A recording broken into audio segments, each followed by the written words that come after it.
Good afternoon and welcome to the FINANCE PLC interim results investor presentation. Throughout this recorded presentation, investors will be in listen-only mode.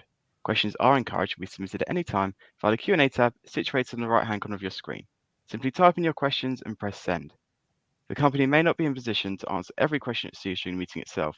However, the company will review all questions submitted today and publish responses where it is appropriate to do so. Before we begin, I'd like to submit the following poll. And I'd now like to hand over to Ed Rimmer, CEO, and James Roberts, CFO. Good afternoon. Good afternoon and good afternoon, everyone. Thanks for joining the Time Finance interim results presentation. We will have our cameras on for the introductions, and then if you don't mind, we'll turn them off because it's easier just to navigate through the presentations with them off and then come back on at the end for any Q&A. By way of introductions, we will just flick through to that slide. I'm Ed Rimmer, Chief Exec of the business. I joined as permanent CEO in June of last year. Spent a good chunk of my career prior to that with Bibby Financial Services, having joined the financial services industry in the mid-90s, specifically lending to small businesses through that time. 22 years with Bibby, including 5 years as the UK Chief Executive. That's myself. James. Thanks, Ed. Yes, and good afternoon, everybody. Glad you could join us. My name's James Roberts. I'm the CFO. I've been with Time now for coming up to 5 years. Joined within a month. I can't remember who was first and second of Ed back in the day. Previous to that, I've about 20 years experience in financial services, initially qualifying as an accountant with PwC and then been in industry ever since. That's me in a nutshell. Thanks, James. So just into the main presentation, a period of strategic delivery. I think it's probably fair to say that through the pandemic, we focused the business very much on getting it in the best possible shape to take advantage of the recovery as and when it started. And as everyone knows, probably frustratingly for many, it's been a bit up and down and stop-start. I'm pleased to say, though, that the last quarter of the calendar year of 2021, we definitely did see a period of sustained positivity with growth in the loan book and better environment for lending than we'd seen over the past 18 months. And I'll take you through some of the highlights now. I guess the summary is really we managed the loan book very robustly.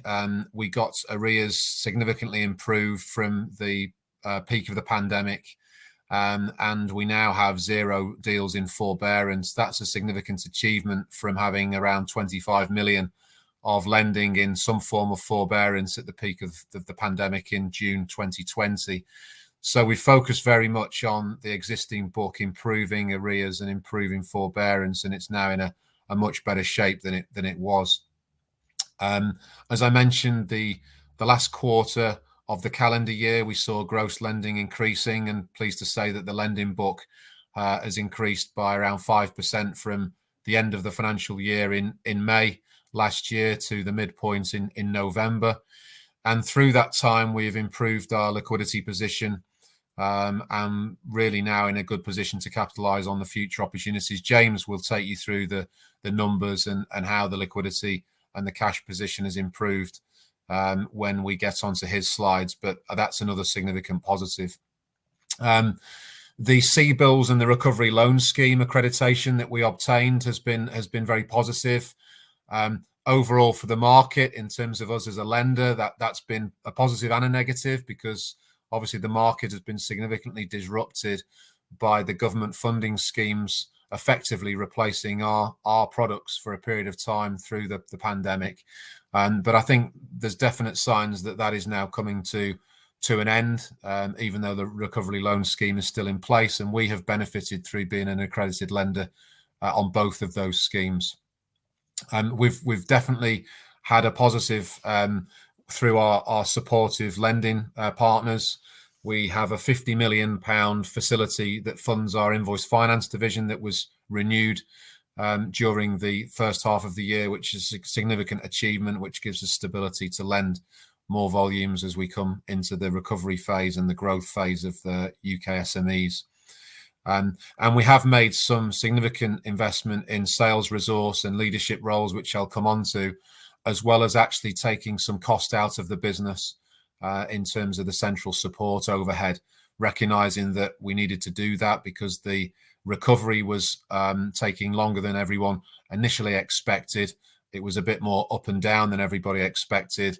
And we have taken steps to reduce our overhead base during the first half of the year. Before James comes on to talk about the numbers in more detail, for those that aren't aware, I'll just spend a few minutes going through who we are and what we do. Many people, I'm sure, will know this, but some people won't. So I'll try and put it quite succinctly, but there's just a couple of slides on this. Effectively, we're an alternative finance provider. What does that mean? Well, we're a non-bank lender. We don't take retail deposits.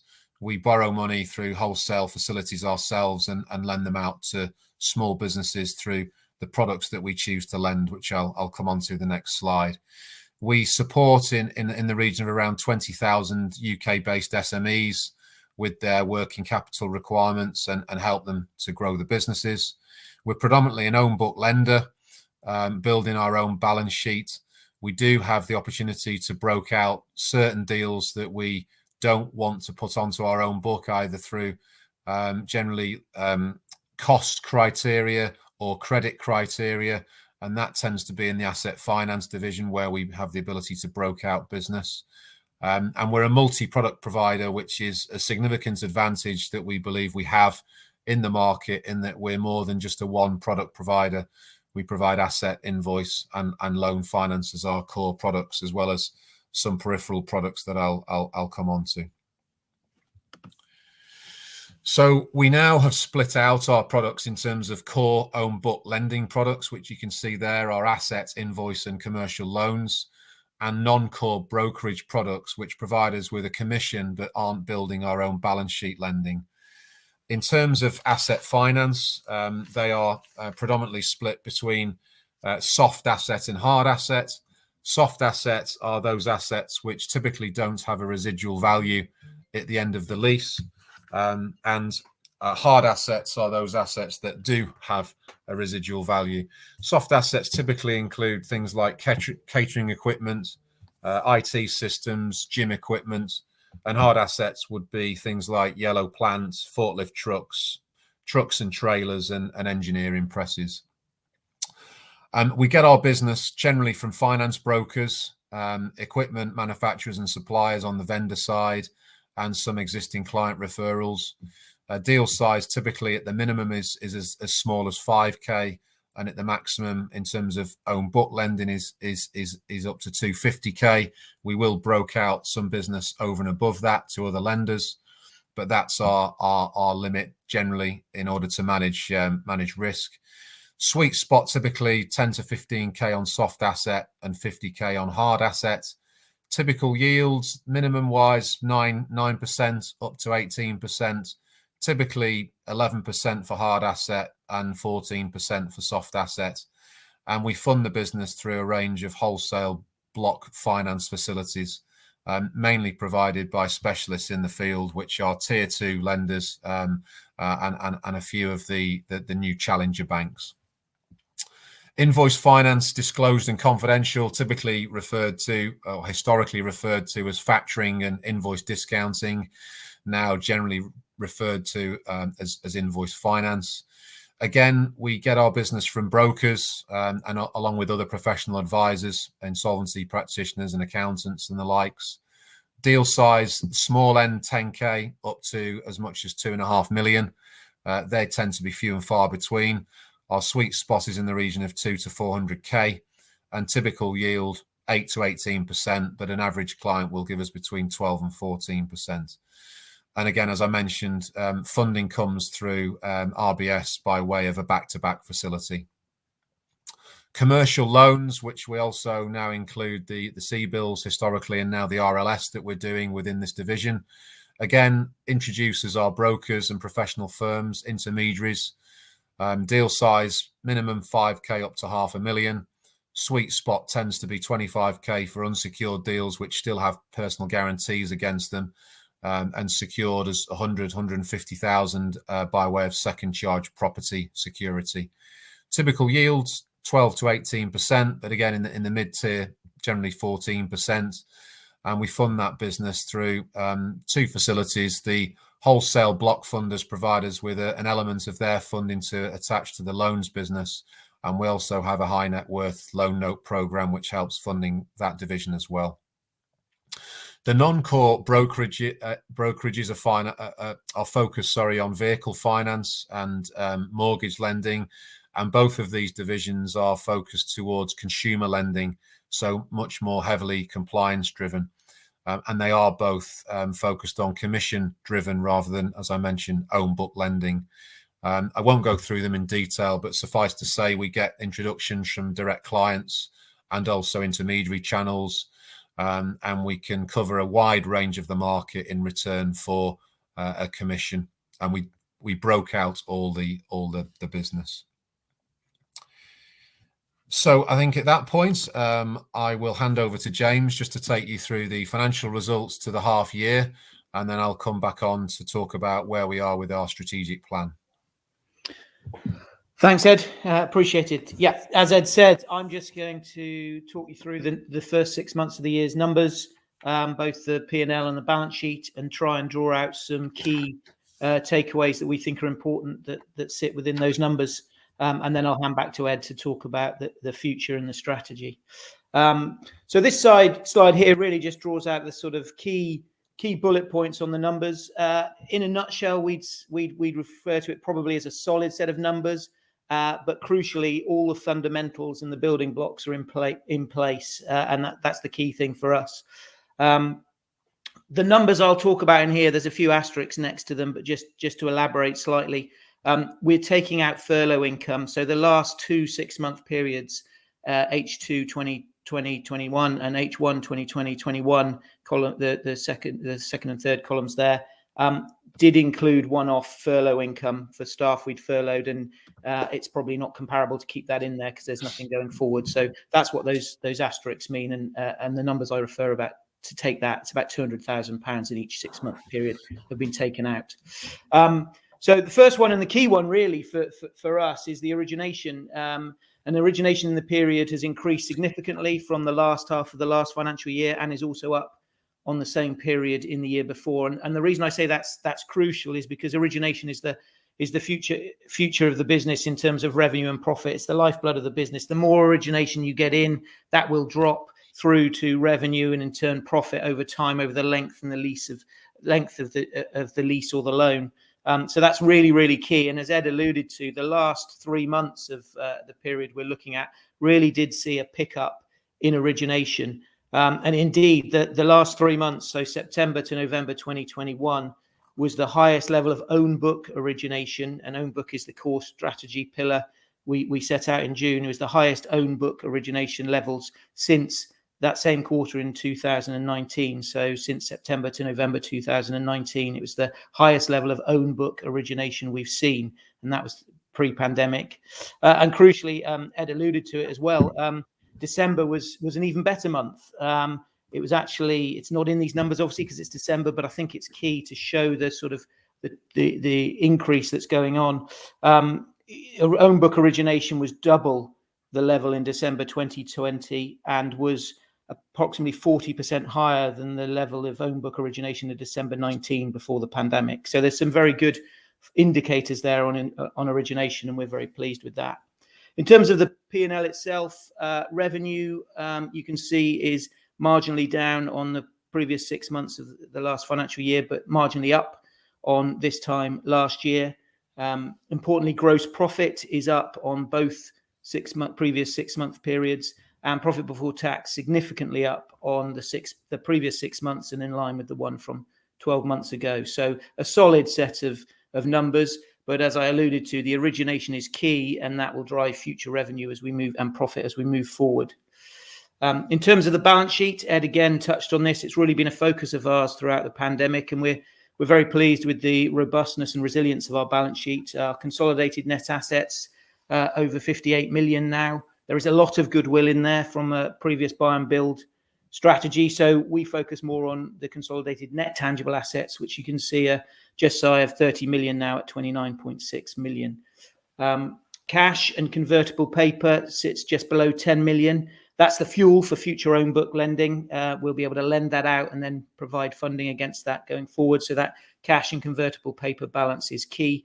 And by convertible paper, what I mean there is we have on our balance sheet some leases or loans we've written that we can pass on to our funding partners in return for more cash within 48 hours or so. So it's effectively a cash equivalent, and that's why we bring that in there. But it's a good, healthy number, which should feed our own book lending for the foreseeable and short-term future. The blended cost of borrowings is another key metric. Outside of staff costs, it's our biggest expense, and that's the cost we pay to get the funding in to lend on from our funding partners. And we can see that it's been static across this entire period, which is good. So we've got very good relationships with our funding partners, and there's been no increases in the cost they charge us for borrowing money. And then the final three really refer to the quality of the portfolio, the write-offs, the deals in forbearance and arrears, and all three are either where we want them to be or have improved dramatically. So we can see our net write-offs are in line with the previous 6 months. There hasn't been a huge spike in write-offs as a result of the pandemic to date, which is pleasing, and the data implies that's continuing at the moment. Crucially, Ed touched on it, deals in forbearance. There are none now. And by forbearance, what we mean there is this is customers who've come to us during the pandemic and for whatever reason, because of lockdown or whatever, have been unable to continue paying us, and so have asked for some kind of forbearance, either a few months off or reduced payments or what have you.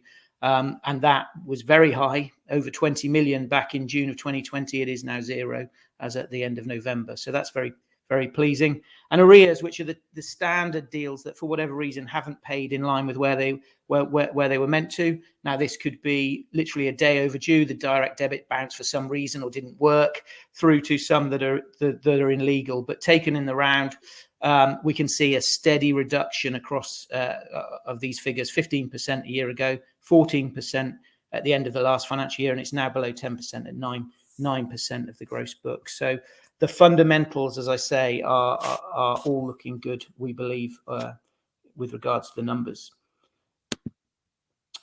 The next two slides, I think, focus on why we are, I suppose, not back to where we were pre-COVID. There's two key drivers there, and we're asked a lot of times as to why the numbers aren't where they were. And so I wanted to bring that to life and explain it today. And the major factor is the own book lending, the loan book, if you like. And this, as I've touched on, is a key driver of revenue, which will become profit in time over the medium term. Our brokerages can deliver short-term profits and cash, but the more sustained, longer-term profit needs to be derived through growing our own book. I've got a very simplistic example on the left there, and apologies for teaching people to suck eggs, but I think it shows it very simplistically. The numbers are just for example, but imagine you lent £100,000 in year one, you might get £15,000 income from that. In year two, if you also lend another 100,000, you would get the second year of the first lend and the second year's and the first year of the second year lending. So you'd get 30,000. And by the third year, if it's a typical 3-year lend, you lend another 100,000, you're actually getting £40,000 of income in. So you can see the own book and how it builds over time leads to significant increased income over the life of the deal. And the graph on the right shows how we've been impacted by lockdown. It's quite telling. The size of the book has almost mirrored the lockdowns, and in turn that has led to lower revenues that we've seen. So you can see on the left hand side of that graph, the book historically was growing pre-lockdown. We had the first lockdown, and almost right through to when the lockdown ends, you can see a dramatic fall in the size of our own book lending. As we came out of lockdown in the summer of 2020, the first lockdown, the loan book began recovering again. And then we were hit with the second and the third lockdowns towards the end of 2020 and early 2021. And again, we can see the loan book fell as a result of that, only beginning to recover once we we emerged from restrictions into July. So what this shows is that the loan book has been massively impacted by the pandemic. And if we can get a clear run without any lockdowns, and touch wood, it's looking like they may be a thing of the past, we can see that it does recover relatively quickly. It looks like we've got a clear run ahead of us. The loan book, as we touched on, origination was really, really good in October, November, December of 2021, boding very well for that loan lending book to grow. And that in turn will feed future revenue and future profits. So that's quite an important factor as to why we haven't got back to where we are, but it's purely a timing issue. The second factor is our brokerages. Ed again spoke in the slides earlier. We've got the core businesses, the own book lending, and the non-core businesses.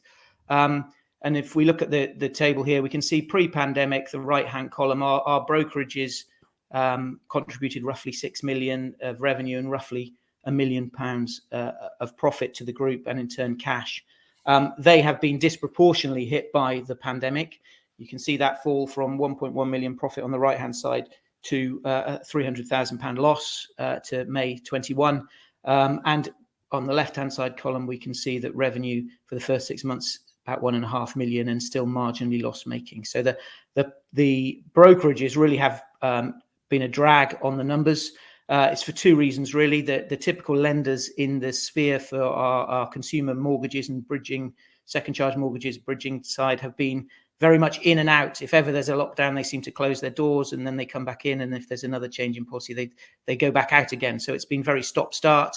And on the vehicle side, which is the main driver of the non-core brokerages, there's very well publicised delays in the chips for cars and everything like that. So there's a big delay in supply. And that's why these have taken longer to come back to the levels they were at before. We have taken steps. Ed touched on it, and I'm sure he will again later. We have taken steps to rationalise the business to reflect that. And the cost base of the non-core brokerages is now at the 1st of January about £1 million per annum less than they were pre-pandemic levels. But needless to say, they have had a dampening effect on our numbers.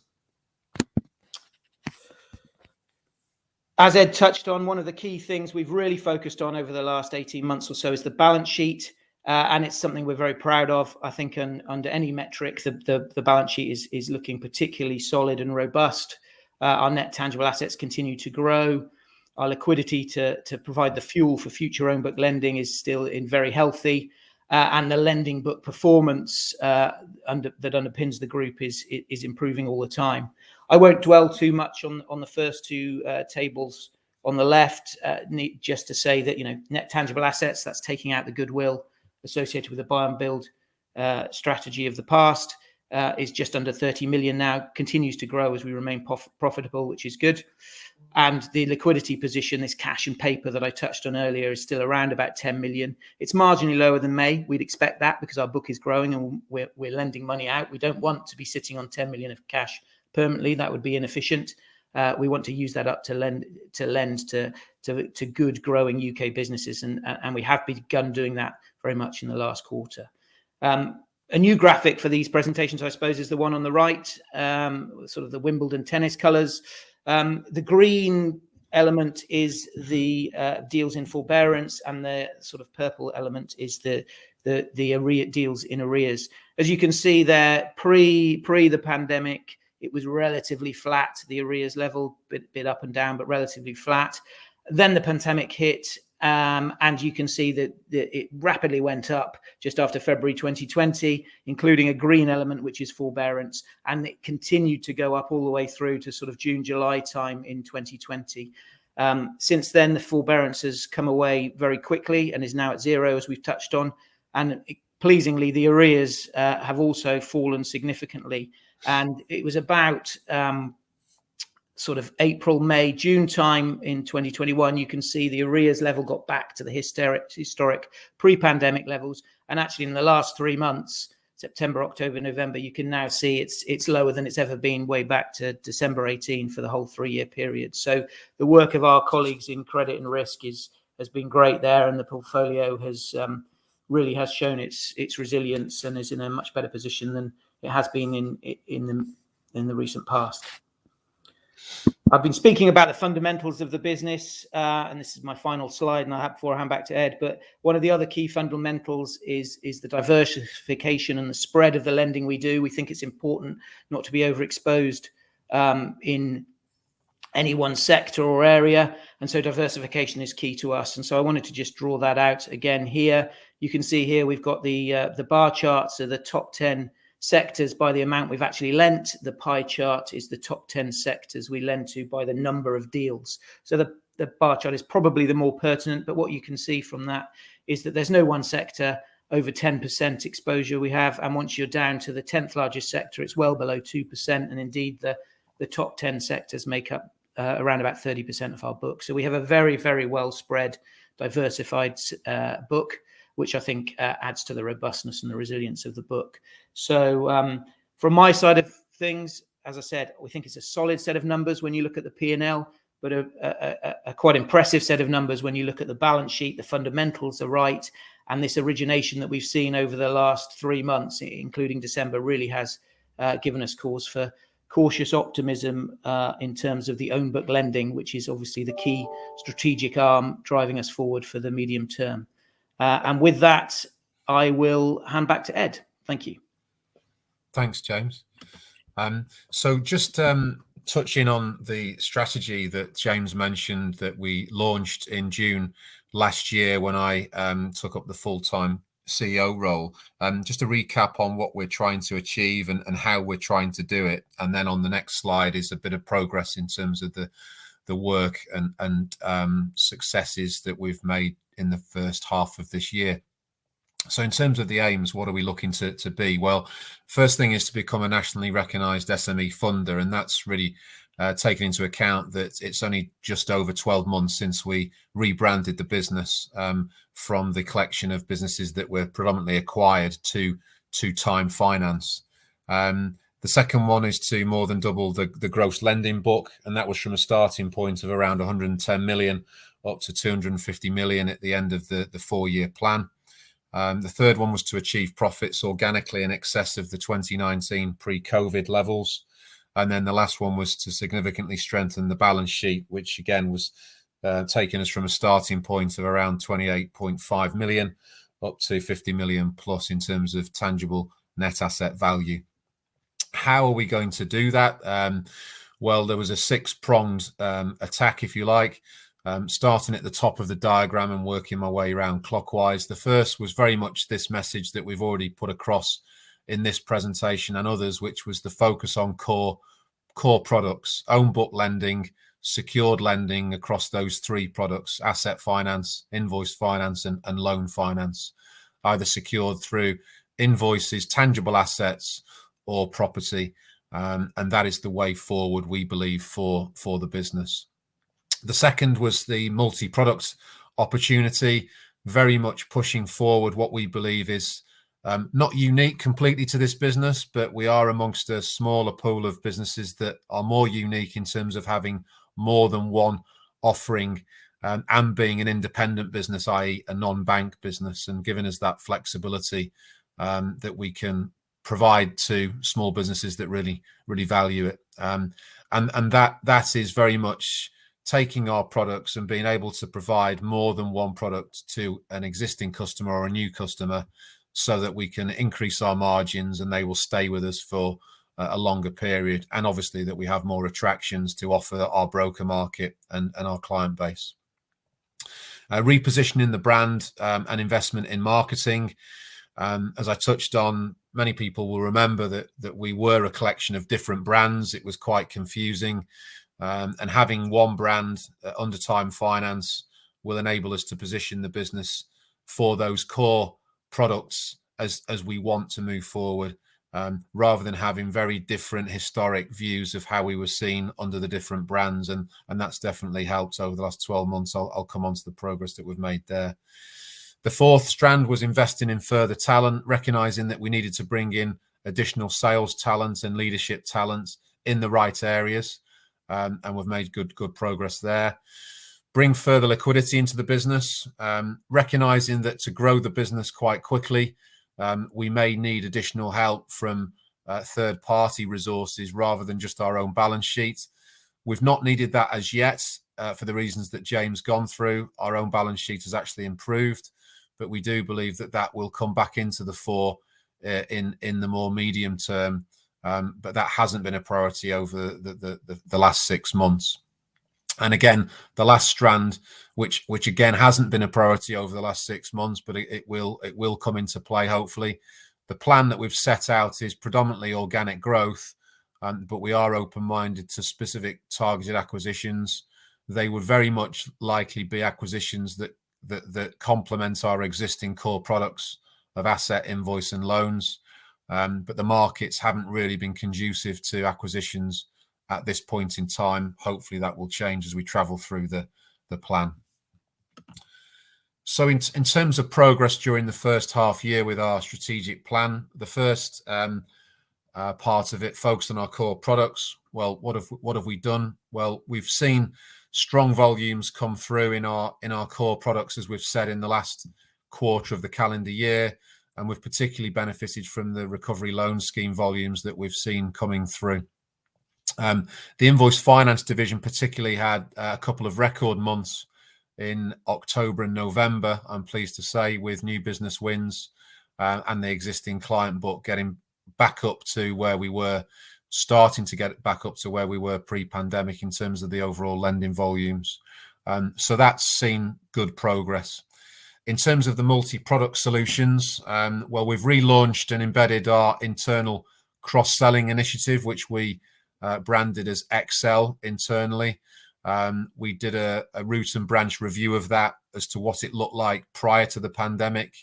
It really took a back seat during much of 2020 and early 2021, but we're now starting to see some good opportunities come through on that. It's still early days. There's still much more we can do, but we do have now a basis to push forward that initiative and that project internally, and I'm positive that that will provide us with some good opportunities as we travel through the recovery into this year. Secured loans, actually, as of today, we've just relaunched our secured loan proposition into the market, which is doubling the maximum size of deals that we will look at from 250 to 500,000. That's been spearheaded by Sharon Bryden. I'll come on to her role shortly, but that's a real positive. And we're looking to launch an asset-based lending offering into the market by the end of our H2, probably somewhere around March, April time. And that is really off the back of Invoice Finance being able to offer other things as one facility. So some stock finance, some plant and machinery finance, and some property finance, as well as Invoice Finance in one integrated offering where you can operate it on one system through one financing facility. And that'll be a big step forward for us as well. In terms of repositioning the brand, under Time Finance, away from where we were seen previously with our collection of brands, we've really seen a good improvement in that in terms of the online presence, the feedback that we've had from our brokers and our customers and clients. Time Finance is making much more of a prevalent name for itself in the SME lending market. It's only a year in, so these things don't happen overnight, but I'm really happy with the progress that we've made there. We've repositioned our soft asset offering as well, so that we are now doing generally a minimum 5k lend, much more away from the very, very micro end of the business. And again, that's more in line with our strategy of being a secured lender. And as we've said time and time through this presentation, we focus very much on our core products and our secured lending rather than our brokerage arm, which we do class as now non-core to the future. Very much a priority over the last 6 months, and a lot of time has been spent on this through my time and other people's time, is investing in further talent, recognizing that there was an opportunity in the market through other lenders going through change, and us rebranding the business and having a good story to tell, and providing good opportunities for the people to develop their careers, is bringing some further talent into the business. And I'm pleased to say that's been a particular success over the first half of the financial year.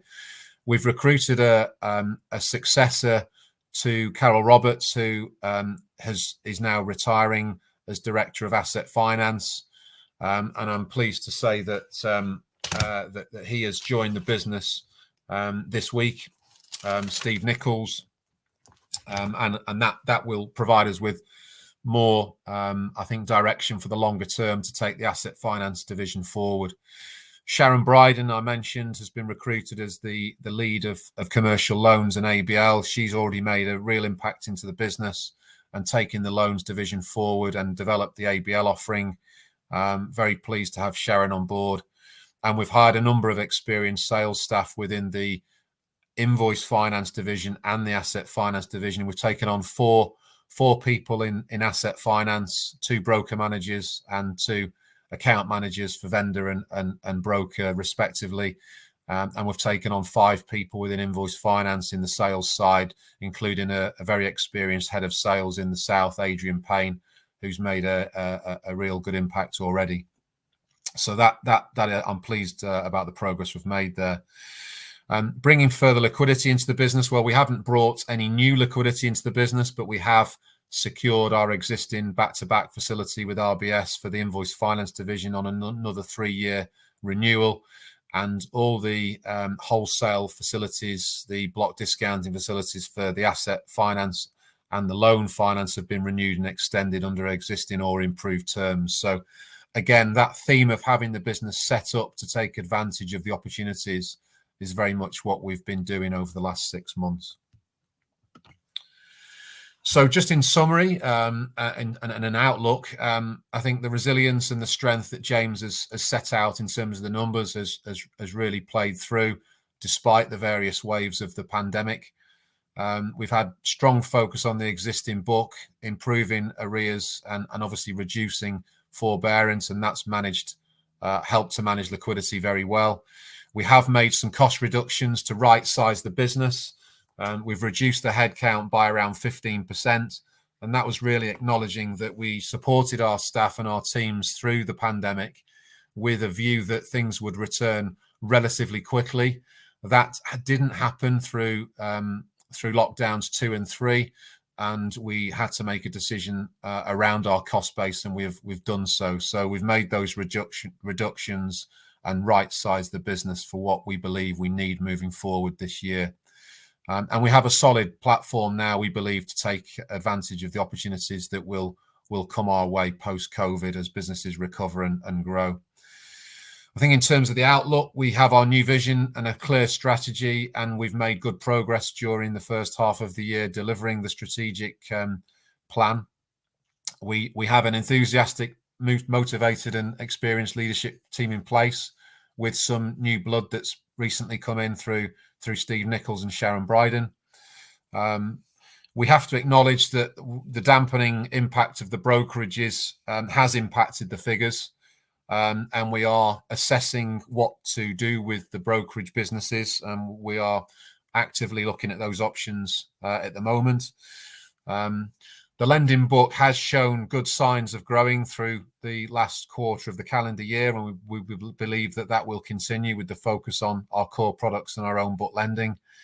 And the growth in the core lending business reinforces our belief in the strategy that we're playing out, and that I've just summarised, that it is the right strategy to focus on own book secured lending with our multi-product opportunities, and really help SMEs with their opportunities that they will see through this year and into next year as they recover and grow post the disruption of the last couple of years. So that brings us to a conclusion of the presentation. Obviously, we can now move into any questions that may have been posted, which James will facilitate. Ed, James, thank you for your presentation today. Ladies and gentlemen, please continue to submit your questions using the Q&A tab situated in the right-hand corner of your screen. But just while the company take a few moments to review those questions, I'd like to remind you that a recording of this presentation, along with a copy of the slides and the published Q&A, be accessed via your investor dashboard. As you can see, we've received a number of questions today, and thank you to all investors for submitting their questions. Could I please ask that you read out the question and give a response where it is appropriate to do so, and I'll pick up from you at the end. Thank you. Thanks. And thanks, Ed. I'll just read out some of these questions, Ed, and then between us we'll work out who best to answer them, if that's okay. So, first question from Martin. Thank you, Martin. What return on capital do you expect to earn in the next few years? Pre-pandemic, your return on invested capital were between 12 and 16%. Well, they're currently in the low single digits. Eddie, shall I take that one? It's sort of a numbers one. Yeah, sure. Well, we have set out our stall, Martin, that we want to, during the life of our medium-term strategic plan that Ed set out in June, we want to return to and significantly exceed pre-pandemic both revenues and profits. We haven't specified in great detail those exact numbers beyond the next sort of 18 months or something, but I think we can say, given that goal, at the end of that period, we will have ROIC back to where they were, if not beyond where they were. I can't go into sort of great levels of exact percentages, but they should be better than they were pre-pandemic. But as I touched on in my section on the numbers, it won't be overnight, because growing your own book takes time, and then the profits from that drop in over the medium term as well. So, but by the end of the plan, we should be there and beyond. The second question from Simon is, how fixed is the cost base? How much more revenue can you cope with from the current position to get real gearing to generate higher PBT? Ed, are you okay to take that one? How much extra revenue can we get out of our current cost base in your mind? Yeah, sure. Thanks, James. I think from what I just concluded on saying with regards to the cost base that we've reduced with the headcount reductions, we're very confident that we can now push forward with the plan for this year in terms of the top line without increasing the costs too much. So I think, without getting into any specific numbers, take it that we're in a good position now to push forward without increasing the costs at the same rate as we increase income. That's the general theme. Thanks, Ed. We've then got another question from Martin again. Given the strategic focus on our own book, Origination, what origination growth do you expect for the next 3 to 5 years? Would you like to take that one, Ed, or maybe? Yeah, I'm happy. no, that's fine. I mean, we set out the plan to take the lending volume up from around about 110 million up to 250 million over that 4-year period. There is a higher growth in years 3 and 4, recognizing that there was more uncertainty in the early part of the plan as we came out of the pandemic, and I think that's been the right decision, because that's played out this year, which is the first year of the 4-year plan. But broadly, it's a doubling of the lending book, which would see a doubling of the origination to achieve that. So I think in simple terms, it's not done on a simple linear formula on a per annum basis for the 4-year plan, but it is more back ended in the last 2 years than the first 2 years. We would need to start to achieve 20%, broadly 20% minimum increase in the originations as we start to come out of the pandemic and see a sustainable period of growth, rather than just 1 or 2 months in isolation. That's the sort of growth that we would need to be achieving on a year-on-year basis. Great, thanks, Ed. There's a couple of questions here I think are very similar, so I'll read them both out, and I think as they relate to funding costs, I think they're one for me, Ed, but there's one from Martin again. How does a potential rise in inflation impact the business, in particular the lending and borrowing rates?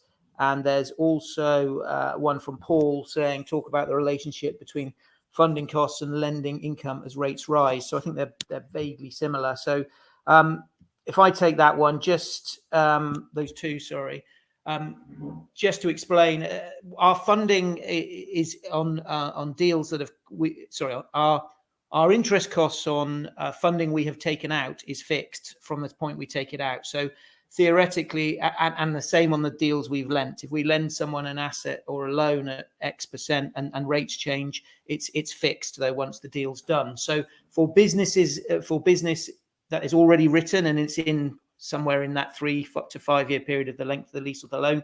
These impacts, interest rate rises, etc., don't impact us. The issue will be on new business, and walking that through, you'd probably expect at some stage our funders to say, right, new funding, as I say, the existing funding's fixed, but new funding you draw down will be at a slightly higher rate to reflect the interest charges.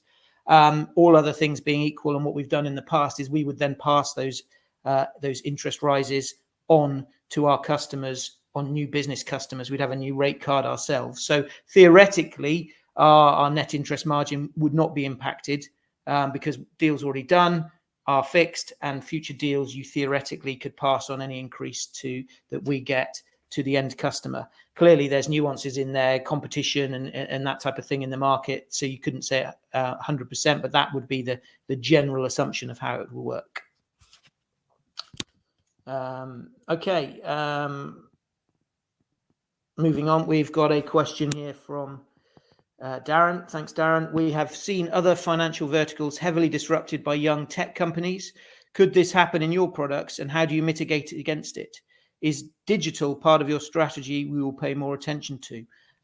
Ed, probably one for you, if that's all right. Yes, well, Darren, I could spend probably the rest of the afternoon talking about this subject, as I'm sure many other people could. It's been a very topical subject over the last 10 years or so since the financial crash, as many of the fintech companies have arisen. And I'm still probably counting on one hand how many of them are actually making any money. So there has been disruption, clearly, to the sector. But there's also been a second wave of disruption to the actual fintechs themselves, because none of them can actually make much money. We are not a fintech business. We acknowledge that technology is important to customers and making things easy for them.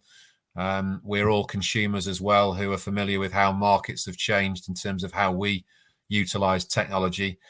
So we absolutely will include it in our future plans, but we are not a young tech company, and we never will be. The challenge that we have, I think, is to really focus on keeping up with the markets rather than getting left behind.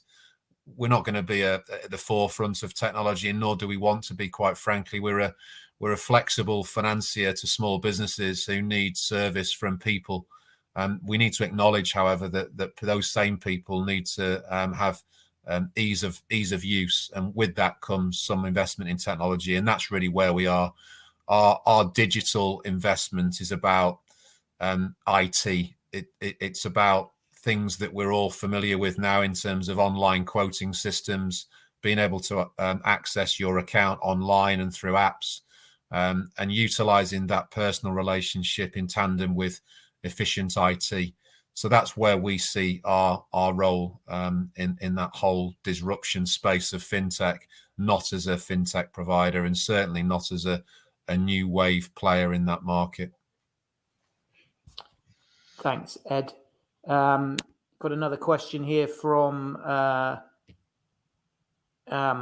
Paul, he's asking, does the period reduction in arrears translate into write-offs and impact short-term profit? That's probably one for me, Ed, if that's all right. Yeah. So in simple terms, Paul, no is the answer. We have, as we showed on those graphs, we've seen a significant reduction in arrears over the last 18 months, year now, since the height of the pandemic.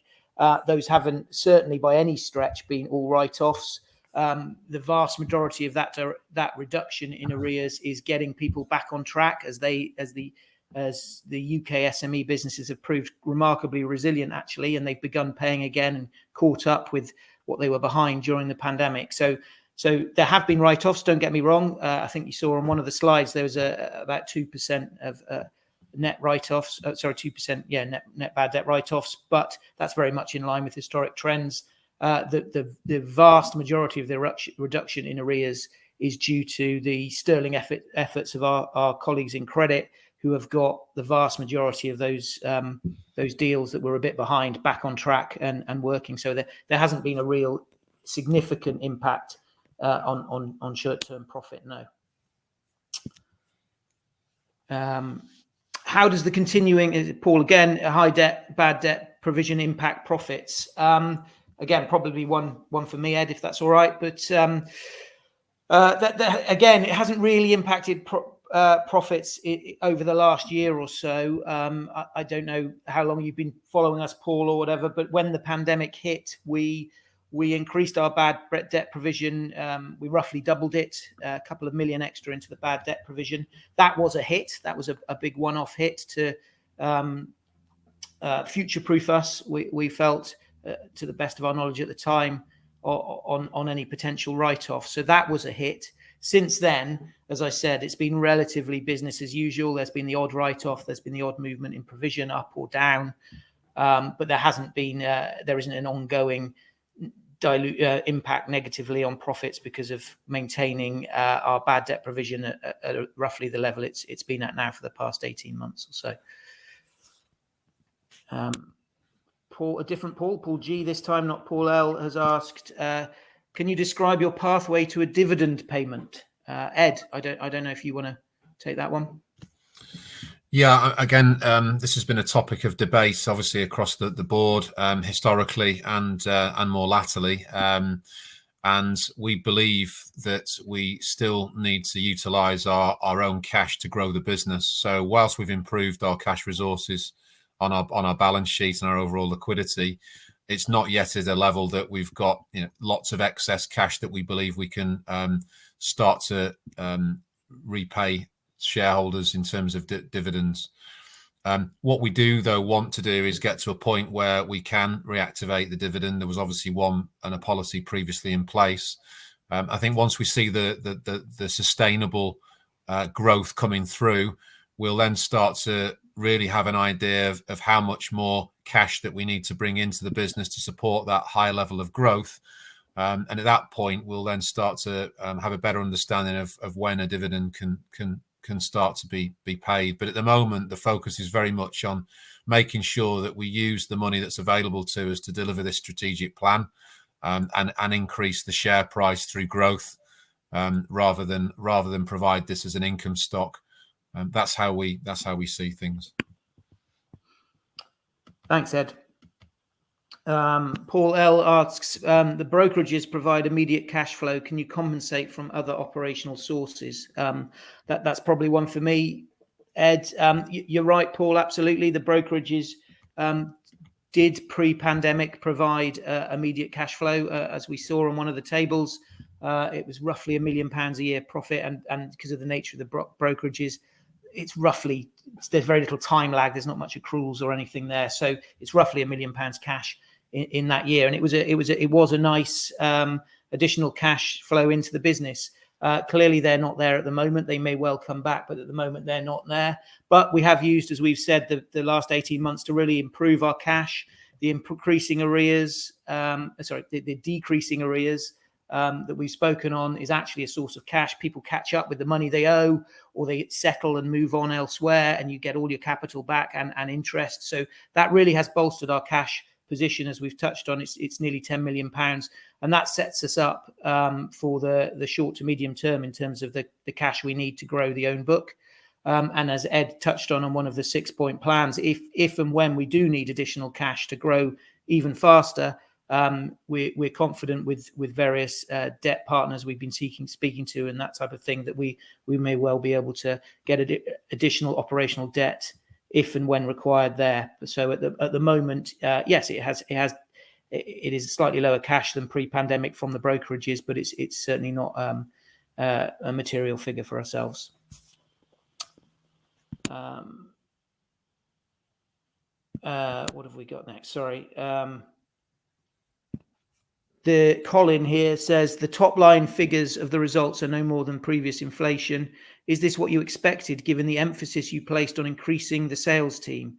You offered the view at the last meeting that it would take 3 months to see results. Is it the effect of the new sales positions that you see raising the own book lending? Ed, is that one you're happy to take? Yep. Yes, it absolutely, in part it is. The sales guys that have come in, there's been a tangible improvement, particularly in the Invoice Finance division, since we made that senior appointment. Of course, they haven't all come in at the same time. Some of them have come in later in the quarter, so in the calendar year.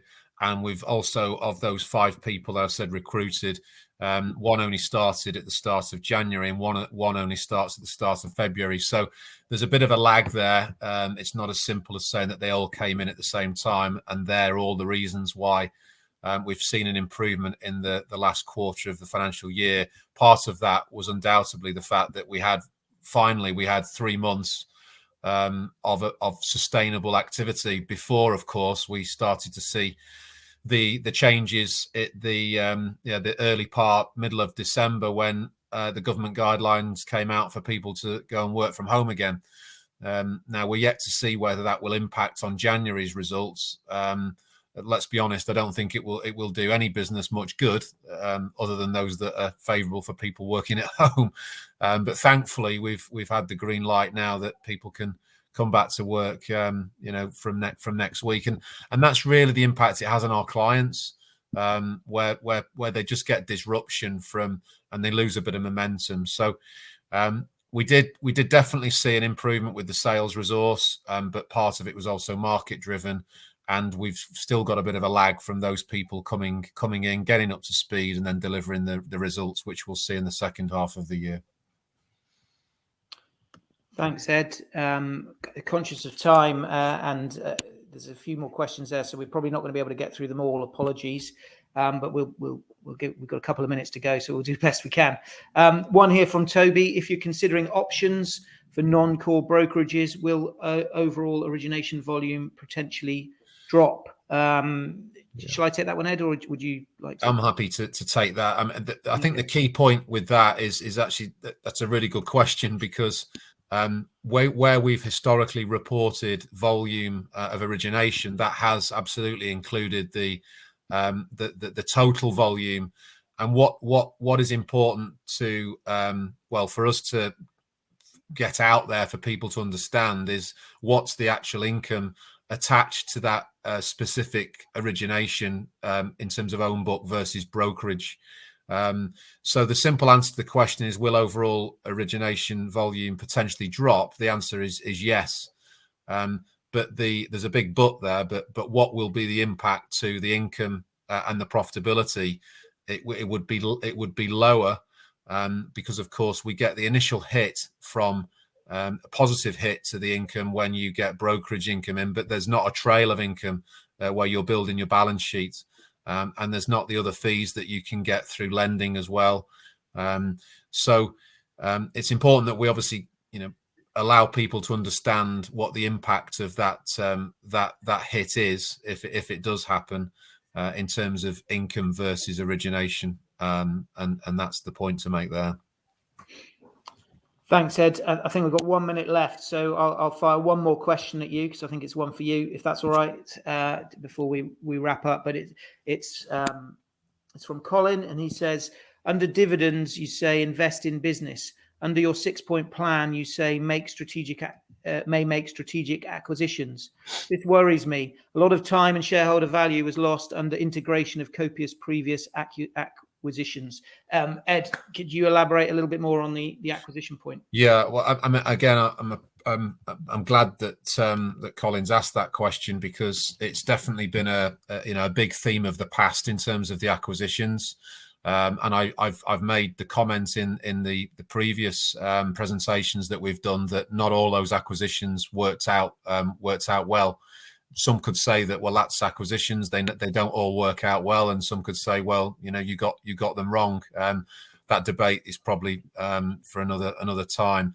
The point that I would like to make is that Colin's making some concern, or maybe setting out some concerns about acquisitions. I would stress that we are not looking to go into acquisitions that aren't core to what we already do. Any acquisitions that we will consider would be along the lines of bolt-ons to invoice assets or loans, and they would be for good strategic reason and good value. I think really in hindsight, we entered too many markets too quickly, and there wasn't necessarily some strategic rationale to one or two of the acquisitions that were made, certainly on the brokerages. That won't be the case moving forward. So that's the point to really get across there. If we do look at any acquisitions, they'll be for good reason and aligned with our strategic plan. Thanks, Ed. I think that's probably it's 2 o'clock, isn't it? That's perfect. Thank you for that. I think you've addressed all those questions you can from investors, and of course, the company will review all questions submitted today. Before redirecting investors to provide you with their feedback, which I know is particularly important to the company, can I just ask you for a few closing comments? Yeah, I would say that the closing comment really is that for a small, agile business that's looking to support SMEs, Time Finance is a great alternative to the bigger banks. SMEs will always need cash. They demonstrated that through the pandemic, where they needed the government support, but that's now coming to an end, and they will always need cash for working capital and to expand. If we recognise that, then really it's all about us being a credible alternative to our competitors and our peers, and I very much believe that we are, for the reasons that we've set out. So, hopefully with sustainable economic activity moving forward over this year and into next year, we're best placed to capitalise on that. Ed, James, thank you for updating investors today. Can I please ask investors not to close this session, as you'll now be automatically redirected to provide your feedback in order that the management team can better understand your views and expectations. This will only take a few moments to complete, and I'm sure will be greatly valued by the company. On behalf of the management team of Time Finance PLC, we'd like to thank you for attending today's presentation, and good afternoon to you all.